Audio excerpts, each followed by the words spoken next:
What is up, my berserkers? It's your boy, Aegon the Berserker here, and welcome back to another video. And today, I'm going to be doing my review of House of the Dragon, Season 2, Episode 8. I actually thought this episode was pretty good, in my opinion, but it's not as good as episodes 1, 2, 4, and 7, but it's definitely better and way more improved than episodes 3, 5, and 6. And overall, I actually liked it. And if I like it, that's all that matters. Then nothing else matters. Thought I'd bring a little Metallica to the video. Alright, guys. And without further ado, let's get started with the review. All right, so I like that Essos is back in House of the Dragon. It kind of gives you that Game of Thrones seasons 1 through, I guess, 6 nostalgia.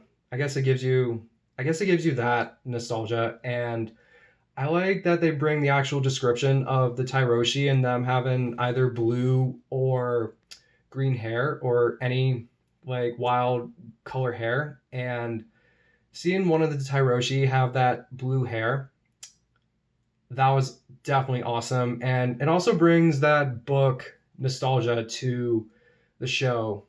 It also brings that book nostalgia to the show. And I loved it.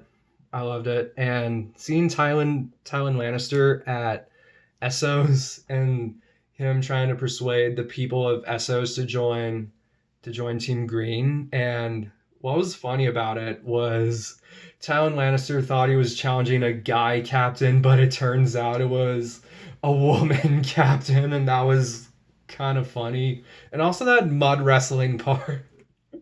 That was also very funny as well. And I guess Tywin Lannister has that riz for tough women. Something Jaime Lannister will have, I'm sure, 200 years later. Yeah, that part was actually so funny. So funny.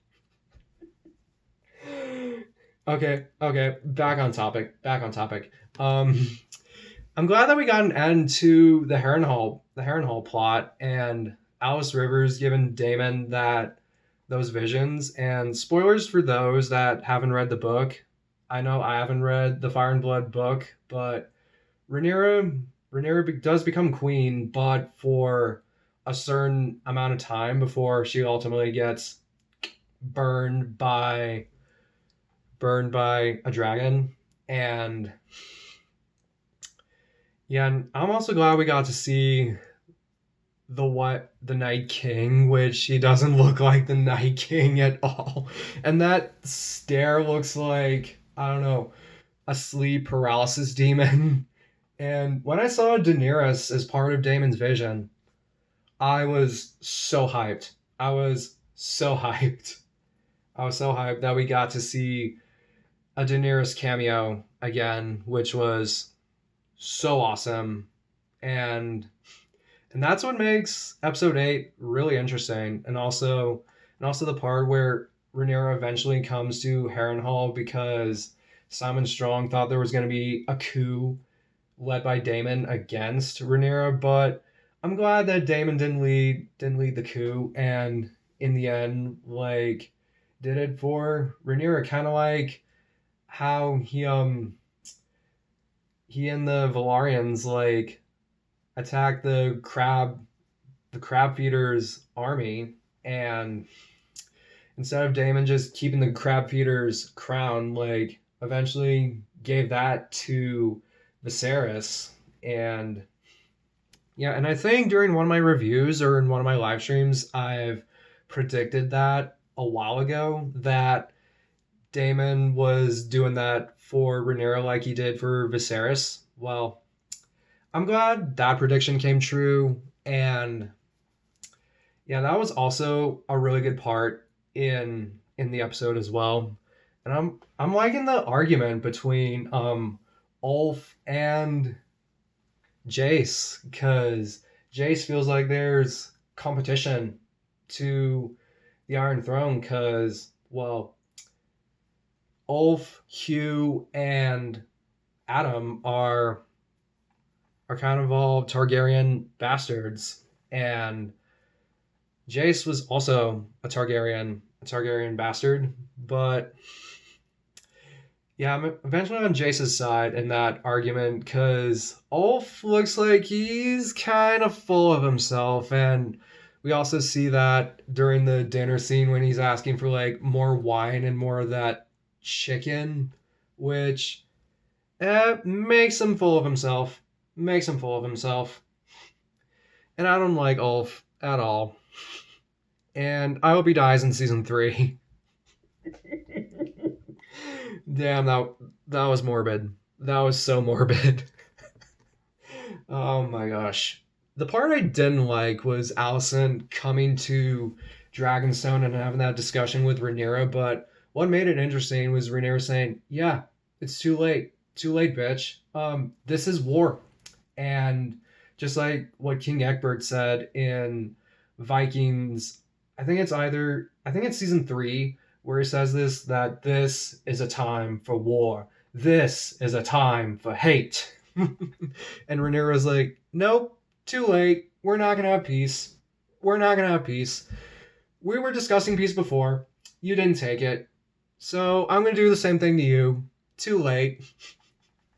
And I'm glad that failed for Allison. Oh my gosh. And then and a couple scenes that we should have gotten was like Aemond on Vhagar burning down, crap, I forgot what the village's name was. Actually, 3 scenes that we should have got. And one of them would be Aemond burning down the village that I forgot the name of. The second scene would be Rhaena claiming Sheep Stealer, and why is that left on a cliffhanger? Like, why? Why? Are we gonna get that in like season 3? I hope we get it in season 3. And also, and when I saw this scene on TikTok originally, either TikTok or YouTube, originally, the scene was supposed to have Cregan Stark leading the North through the twins to like help Rhaenyra in her cause. But during the end march scene where all the armies are like marching, and I'm glad we saw a little bit of Daron and his dragon, and I forgot his dragon's name. I'm glad that we saw that, and also marching with the Hightower army and the Stark army marching through the twins. That also got me hyped. That also got me hyped as well. But no Cregan. I wonder why. And I think the scene could have been way better if Cregan Stark was in it.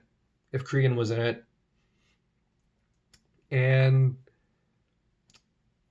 yeah.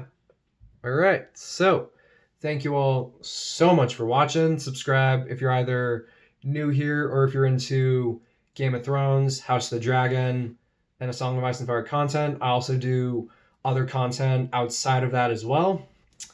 All right. Like the video, comment your thoughts, and I'll see you all in the next video. Thanks for watching.